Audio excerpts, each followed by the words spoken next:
ಒಂದು ಕಡೆ ಎಲ್ಲೋ ಒಂದು ಕಡೆ ಅಪಘಾತ ಆದಾಗ ಅಥವಾ ಇಂಥ ಪ್ರಕರಣಗಳು ನಡೆದಾಗ ಸಹಜವಾಗಿ ಮದುವೆಗಿಂತ ಮುಂಚೆ ಅದೇನಾದ್ರು ಡೆತ್ ಆದರೆ ಸಹಜವಾಗಿ ಮೃತದೇಹವನ್ನು ಸುಡ್ತಾರೆ ಅನ್ನೋದಂತ ಒಂದು ಪದ್ಧತಿ ಇರುವಂಥದ್ದು. ಸೊ ತಾವು ಅದು ಸಮುದಾಯಕ್ಕೆ ಸೇರೋದಂತಾಗಿ ಹಾಗೇನಾದ್ರು ಪದ್ಧತಿ ಇದೆಯಾ ಸರ್? ನೋಡಮ್ಮ, ಅದು ಪದ್ಧತಿಗಳು ಒಂದೊಂದು ಸಮುದಾಯದಲ್ಲಿ ಒಂದೊಂದು ರೀತಿ ಪದ್ಧತಿಗಳು ಇರುತ್ತೆ. ನಾನು ಅದ್ರ ಬಗ್ಗೆನೇ ನಾನು ಮಾತಾಡಲ್ಲ. ಅವರವರ ಸಾಂಪ್ರದಾಯ ಪದ್ಧತಿ ಅದರಂತೆ ಅವ್ರು ಮಾಡಿಕೊಳ್ಳೆ. ಆದರೆ ಬೆಳಿಗ್ಗೆ ರಘುನವನ್ ಸೋಮಗೆ ಏನಂತ ಫೋನ್ ಮಾಡಿದ, ಅವ್ರ ತಾಯಿ ಅಪೇಕ್ಷೆ ಬಗ್ಗೆ ಏನಂತ ಹೇಳಿದ, ವಿಡಿಯೋ ಕಾಲ್ ಮೂಲಕ ನೋಡಿ ಏನಂತ ಹೇಳಿದರು, ಕುಣಿ ತೆಗಿಬೇಕಂತ ಹೇಳಿದ್ದಂಥವ್ರು ಆಮೇಲೆ ಅವ್ರ ತಾಯಿ ಹೇಳಿದ್ದಾರೆ ಕುಣಿ ಮುಚ್ಚಿಬಿಡಿ ಅಂತ ಹೇಳಿಲ್ಲ, ಸಾರ್ ಹೇಳಿದ್ದಾರೆ, MLA ಹೇಳಿದ್ದಾರೆ ಅನ್ನೋದೇ ಬರುತ್ತೆ. ಸೊ ಹಾಗಾಗಿ ಅವರು ಈ ಒಂದು ಘಟನೆಯನ್ನು ನೇರವಾಗಿ ರಾಜಶೇಖರ್ ಕೊಲೆ ಮಾಡಿರೋದ್ರಲ್ಲಿ ಭರತ್ ಡೈರೆಕ್ಷನ್ ಮೇಲೇ ಅವ್ನು ಗನ್ಮೇನ್ ಫೈರ್ ಮಾಡಿರೋ ಕಾರಣ ಈ ವಿಷಯದಲ್ಲಿ ತಾನು ಆ ಸಾಕ್ಷಿನಾಶಕ್ಕೋಸ್ಕರನೇ ತಾನು ಇಂಟರ್ಫಿಯರ್ ಆಗಿ ಇದನ್ನೆಲ್ಲ ಮಾಡಿರೋವಂಥದ್ದು. ಸರ್, ಈಗ ಗೃಹ ಸಚಿವರು ನಾವು ಕ್ಯಾಬಿನೆಟ್ ಮೀಟಿಂಗನ್ನು ಕರೆದ್ವಿ. ಆ ಸಂದರ್ಭದಲ್ಲಿ ಫೈರಿಂಗ್ ಸಂಬಂಧಪಟ್ಟಂತೆ ಬಳ್ಳಾರಿಯಲ್ಲಿ ನಡೀತು. ಈ ಘಟನೆ ಬಗ್ಗೆ CBI ತನಿಖೆ ಅಂತ ಅವಶ್ಯಕತೆ ಇಲ್ಲ, ಯಾಕೆ ನಮ್ಮ ಪೊಲೀಸರಿಗೆ ಸಮರ್ಥರಾಗಿರುವಂಥದ್ದು ಅನ್ನೋ ಹೇಳಿಕೆಯನ್ನು ಕೊಟ್ಟಿರುವಂಥದ್ದು. ಸರ್, ನೋಡಿ, ಕರ್ನಾಟಕ ರಾಜ್ಯ ಪೊಲೀಸರು ಸಮರ್ಥರ ಅಸಮರ್ಥರ ಅನ್ನೋದ್ರ ಬಗ್ಗೆ ಮಾತಾಡೋದಕ್ಕಿಂತ ಇಲ್ಲಿ DSP ನಂದಾರೆಡ್ಡಿ ಮತ್ತು ASP ರವಿಕುಮಾರ್ ನೇರವಾಗಿ ಇದರಲ್ಲಿ ಶಾಸಕನ ಜೊತೆಯಲ್ಲಿ ಇನ್ವಾಲ್ವ್ ಆಗಿ ಈ ಘಟನೆ ನಡೆದಿರುವಂಥದ್ದು ನೇರವಾಗಿ.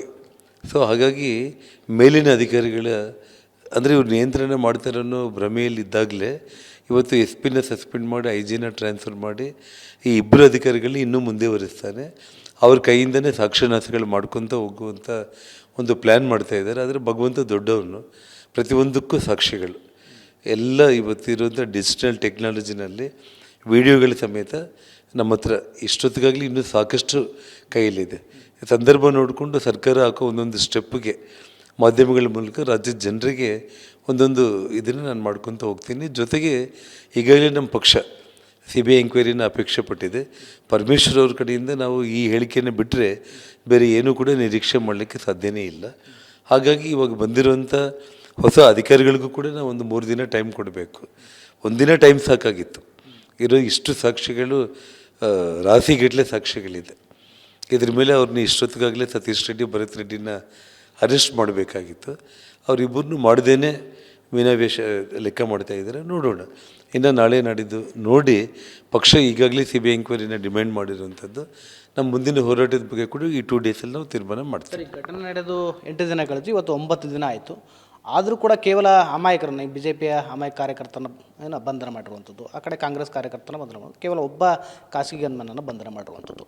ಸರ್, ಈ ಬಗ್ಗೆ ನೋಡಿ, ಸುಮಾರು 4 ಮಂದಿ ಗನ್ಮ್ಯಾನ್ಗಳಲ್ಲಿ ಒಬ್ಬ ಗುರುಚರಣ್ ಸಿಂಗ್ ಅವನು ಬುಲೆಟಿಂದ ಸತ್ತಿದ್ದಾನೆ ಅಂತೇಳಿ ಅರೆಸ್ಟ್ ಮಾಡಿದರು. ಸತೀಶ್ ರೆಡ್ಡಿನ ಭರತ್ ರೆಡ್ಡಿನ ಅರೆಸ್ಟ್ ಮಾಡಲಿಲ್ಲ. ಉಳಿದಿರೋ 3-4 ಗನ್ಮ್ಯಾನ್ಗಳು ಏನಿದ್ರಲ್ಲ ಅವರೆಲ್ಲರೂ ಕೂಡ ಗಾಳಿಯಲ್ಲಿ ಫೈರ್ ಮಾಡಿದರು, ನನ್ನ ಮೇಲೆ ಫೈರ್ ಮಾಡಿದರು. ಇದುವರೆಗೂ ಅವ್ರು ಯಾರನ್ನೂ ಕೂಡ ಪೊಲೀಸರು ಮಾಧ್ಯಮಗಳ ಮೂಲಕ ಪ್ರೊಡ್ಯೂಸೇ ಮಾಡ್ತಾಯಿಲ್ಲ. ಟೋಟಲ್ ಇದನ್ನು ಸಂಪೂರ್ಣ ನಿರ್ವೀರ್ಯ ಮಾಡಬೇಕು ಅನ್ನೋದೇ ಇವತ್ತು ಇಲಾಖೆ ಇದು. ಅಂಥದ್ರಲ್ಲಿ ಇವಾಗ CBI ಎಂಕ್ವೈರಿ ಮಾಡದೆ ಹೋದರೆ ನ್ಯಾಯ ಎಲ್ಲಿ ಸಿಗುತ್ತೆ ಹೇಳಿ. ಇದಿಷ್ಟು ಜನಾರ್ದನ್ ಮಾತಾಗಿರುವುದು. ಅಂದರೆ ಪ್ರಮುಖವಾಗಿ ಈ ತನಿಖೆಯನ್ನು ಸಂಪೂರ್ಣವಾಗಿ CBIಗೆ ವಹಿಸಬೇಕು, ಅದು ಪಕ್ಷದ ಡಿಮ್ಯಾಂಡ್ ಕೂಡ ಹೌದು.